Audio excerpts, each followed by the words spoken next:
একটা জিনিস খেয়াল করেছো মা? বিষয়টা যদি তোমার হয়, আমি বাবাকেও ছাড়ি না। আমার জন্য তুমি পৃথিবী, তুমি সবার সেরা। আজও দুকদম হাঁটতে পারি না তোমার উপদেশ ছাড়া। তোমার আদর্শে গড়েছি নিজেকে, আজও গড়িনি দ্বিধাহীন। প্রার্থনা করি সে আদর্শে যেন বেঁচে থাকি চিরদিন। আমি সুন্দরী কেন জানো তো মা? এই কথাটি থেকে তোমার মতোই দেখতে হয়েছে, এটাই বেশি ভালো লাগে। তোমার মতোই শাড়ি ভালোবাসি, 3 বেলা ভাত খাই। তোমার মতনই কাজের ফাঁকেতে আনমনে গান গায়।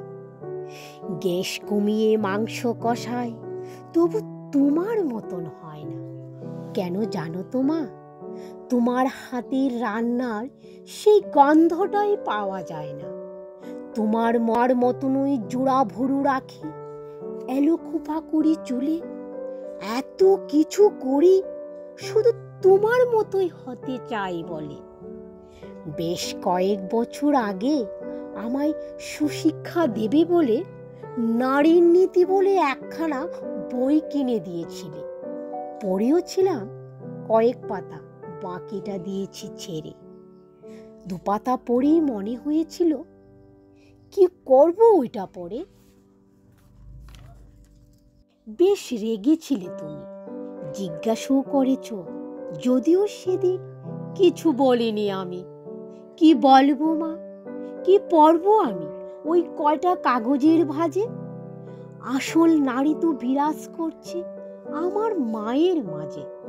জানো তো মা, ওই বইটার প্রতিটার পাতার কথা মনে হয়েছিল তোমায় নিয়েই, তোমায় ভেবেই গাথা। ওতে বর্ণিত প্রকৃত নারীর সকল উপমাগুলো পড়েও দেখলাম তোমার সঙ্গে একেবারেই মিলে গেল। 2 পাতা পড়েই ফেরত দিলাম বইটা তোমার কাছে। আমার কাছে প্রকৃত নারীর জীবিত উপমা আছে। তাই মিথ্যেই করি তোমার আদলে নিজেকে গড়ার বায়না। আমি আদতেই জানি আমার মায়ের মতন চাইলেই হওয়া যায় না।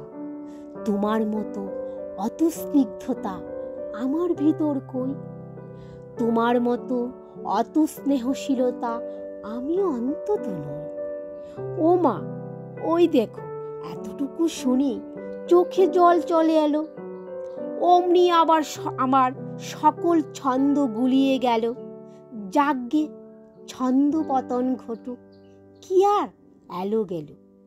ছন্দ ছাড়াই কথা বলা যায় আমার মায়ের সাথে।